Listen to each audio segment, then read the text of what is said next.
साथियों नमस्कार। आज पुनः आप सभी का सुभी क्लासेस के इस ऑनलाइन प्लेटफॉर्म पर स्वागत है और आज आपके समक्ष कोशिका विज्ञान से संबंधित लेकर के आया हूं विषय और आज इससे संबंधित हम समस्त जानकारी प्राप्त करेंगे। सबसे पहले पूर्व में आपको एग्रीकल्चर से संबंधित वीडियोस उपलब्ध हो रहे थे। आज प्रथम वीडियो आपके बायोलॉजी से संबंधित कोशिका से संबंधित लेकर के आया हूं, जिस पर आज हम चर्चा करेंगे। आपके सामने एक प्रारूपिक पादप कोशिका का नामांकित चित्र है, डायग्राम बना हुआ है, जिसमें सबसे पहले हम बात करेंगे कि कोशिका क्या होती है। तो कोशिका किसी भी प्राणी या जीवधारी के शरीर की मूलभूत संरचनात्मक क्रियात्मक इकाई जो होती है वो कोशिका कहलाती है। अर्थात संपूर्ण जो संसार के प्राणी हैं उनका जो ये शरीर बना हुआ है और उनके शरीर में जो समस्त जैविक प्रक्रियाओं का संचालन होता है वो किसके द्वारा होता है, तो कोशिकाओं के माध्यम से होता है। कोशिका विज्ञान है क्या, तो जिस शाखा के अंतर्गत हम कोशिका के बारे में अध्ययन करते हैं उसे कोशिका विज्ञान कहा जाता है, जिसे साइटोलॉजी कहते हैं। क्या कहते हैं? साइटोलॉजी कहते हैं दोस्तों, जिसे सामान्य भाषा में कोशिका विज्ञान बोला जाता है। कोशिका विज्ञान के जो जनक हैं वो रॉबर्ट हुक को कोशिका विज्ञान का जनक माना जाता है। किसको माना जाता है कोशिका विज्ञान का जनक दोस्तों? रॉबर्ट हुक को कोशिका विज्ञान का जनक माना जाता है।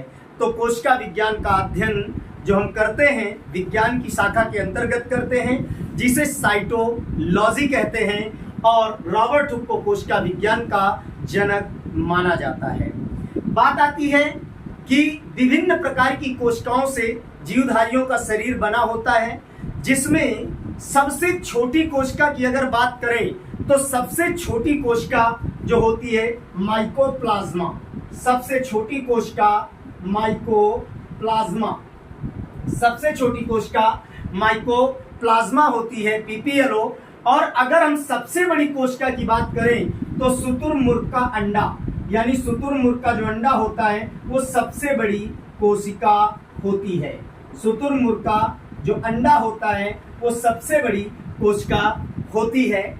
उसके बाद अगर मानव शरीर की बात करें, ह्यूमन बॉडी की बात करें, तो मानव शरीर में जो सबसे बड़ी कोशिका होती है वो अंडाणु होती है। मानव शरीर की सबसे बड़ी कोशिका जो होती है दोस्तों वो कौन सी होती है? अंडाणु होती है, ओवा होती है। और सबसे छोटी कोशिका की अगर बात करें दोस्तों तो शुक्राणु सबसे छोटी कोशिका मानव शरीर की होती है।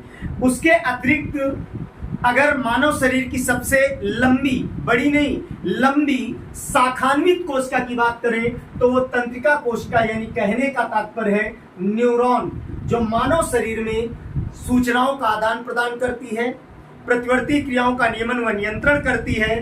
वो मानव शरीर की सबसे लंबी और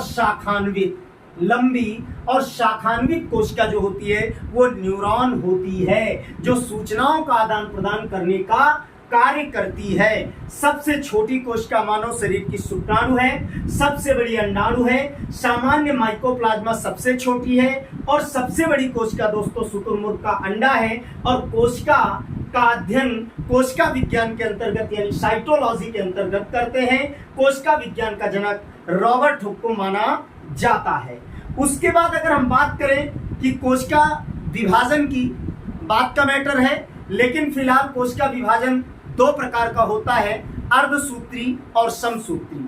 जैसा आप जानते हैं कि अर्धसूत्री और समसूत्री दो प्रकार का विभाजन पाया जाता है। समसूत्री कोशिका विभाजन में गुणसूत्रों की संख्या समान बनी रहती है, जबकि अर्धसूत्री कोशिका विभाजन में दोस्तों गुणसूत्रों की संख्या क्या हो जाती है? आधी हो जाती है। लेकिन यहाँ प्रश्न इस बात का है कि इस मानव शरीर में, ह्यूमन बॉडी में दोस्तों कोशिका विभाजन सर्वाधिक कहाँ होता है और सबसे कम कहाँ होता है? तो अगर मानव शरीर की बात करें तो सबसे ज्यादा विभाजन जो होता है वो कहाँ पर होता है? तेजी से लीवर में होता है। कहाँ पर होता है? लीवर में सबसे तीव्र कोशिका विभाजन पाया जाता है।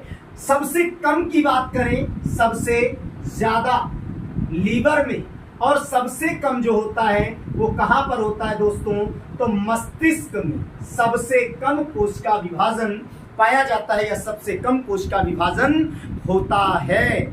उसके बाद हम बात करते हैं कि कोशिका की खोज किसने की।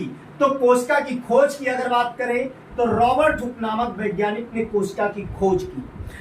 रॉबर्ट हुक ने कोशिका को खोजा किसमें? तो कार्क कास्ट में खोजा, यानी लकड़ी की छाल कह दे एक प्रकार से, उस पर खोजा। और इनके द्वारा खोजी गई जो कोशिकाएं थी वो क्या थी? मृत थी, यानी मरी हुई थी। क्या थी? मृत थी यानी मरी हुई थी, जो इन्होंने कार्क कास्ट पर खोजा था। कब खोजा था? तो 1665 में, यानी कहने का मतलब 1665 में इन्होंने कोशिका की प्रथम बार खोज की। लेकिन उस समय सूक्ष्मदर्शी इतने, माइक्रोस्कोप इतने डेवलपमेंट नहीं थे, इतने अच्छे नहीं थे। तो इन्होंने देखा क्या उस कोशिका के अंदर? केवल एक खाली कमरे के समान संरचना देखी, जिसको इन्होंने नाम दे दिया सेल्यूला। क्या नाम दे दिया दोस्तों? सेल्यूला नाम दे दिया, यानी खाली कमरे के समान दिखाई देने वाली संरचनाओं को इन्होंने नाम दिया सेल्यूला।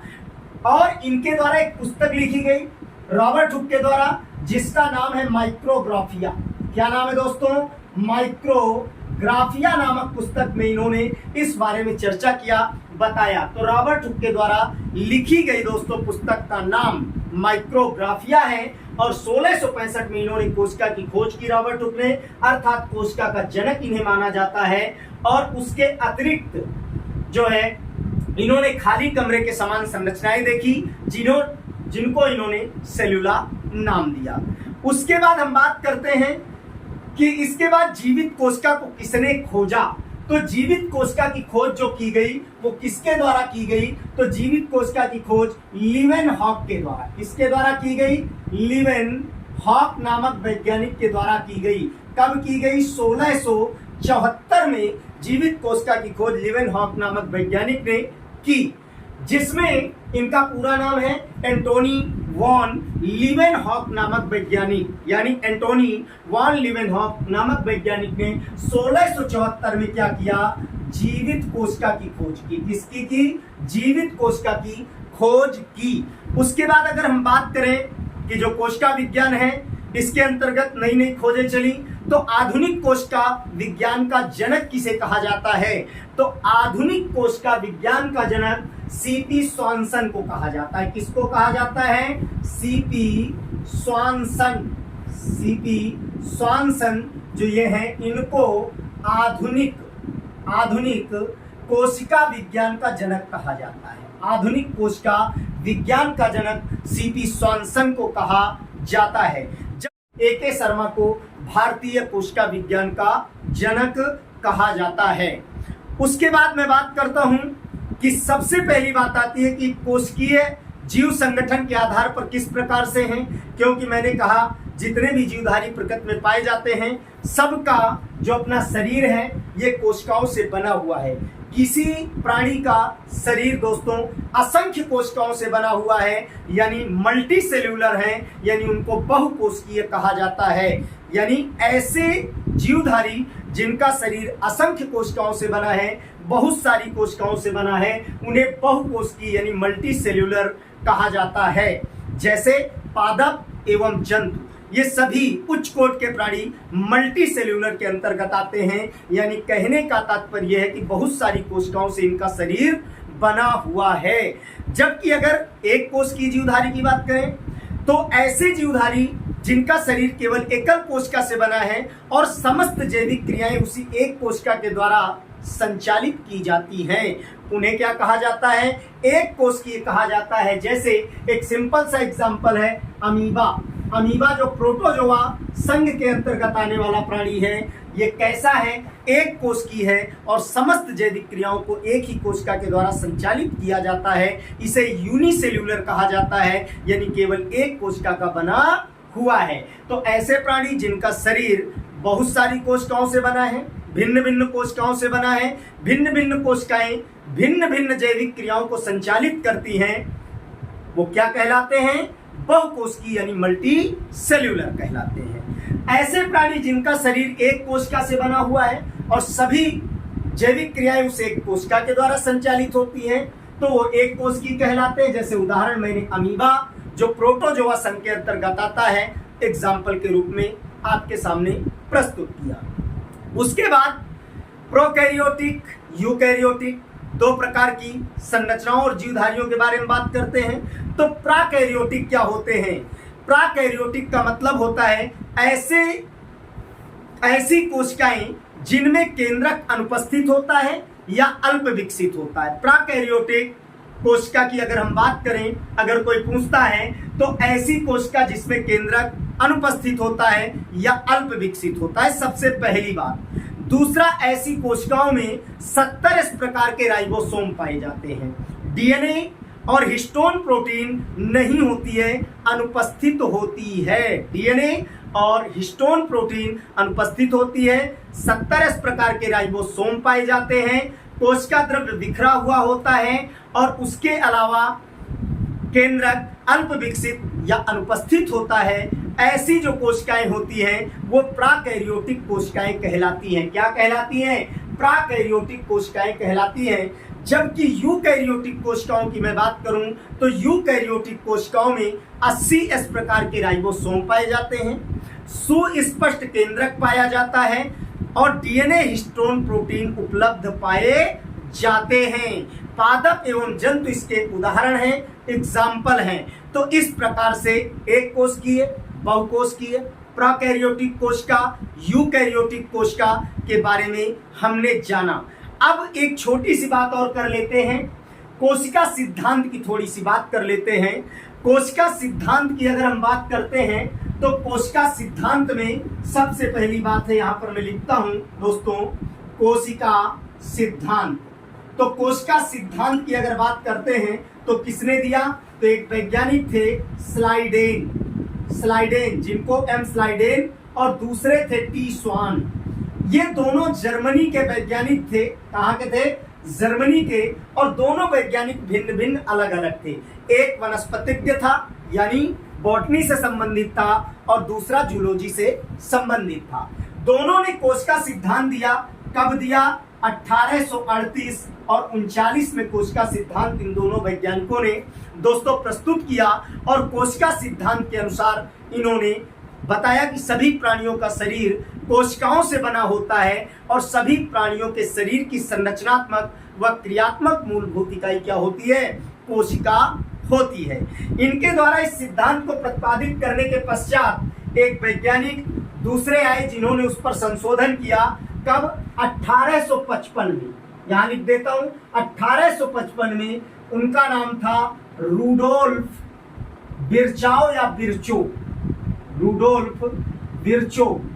इन्होंने बताया कि कोशिकाएं विभाजन करती हैं, बिल्कुल सही बात है। और विभाजन के साथ साथ जो पूर्ववर्ती कोशिकाएं होती हैं, उन पूर्ववर्ती कोशिकाओं से नवीन कोशिकाओं का निर्माण होता है। पूर्ववर्ती कोशिकाओं से नवीन कोशिकाओं का निर्माण होता है। इस बात को 1855 में रूडोल्फ विर्चाओ नामक वैज्ञानिक ने बताया। और इसके साथ साथ कैसे होता है ये, अगर इसकी चर्चा करें तो इसकी चर्चा करने का तात्पर्य यह है कि जैसे कोई एक कोशिका है, मीन्स अगुणित है, ये भी अगुणित है, लेकिन अगर सामान्य तौर पर समझें तो अगुणित मीन्स ये भी क्या है? गैमीट, ये भी गैमीट, युग्मक, या यूं मान ले अंडाणु और शुक्राणु। क्या बना? द्विगुणित, यानी फर्टिलाइजेशन हुआ, निषेचन हुआ और ये द्विगुणित कोशिका बनी। अब इस द्विगुणित कोशिका में अगर विभाजन होगा तो क्या होगा? पुनः कोशिकाओं का निर्माण होगा और ये क्या कहलाएगी? मदर सेल कहलाएगी।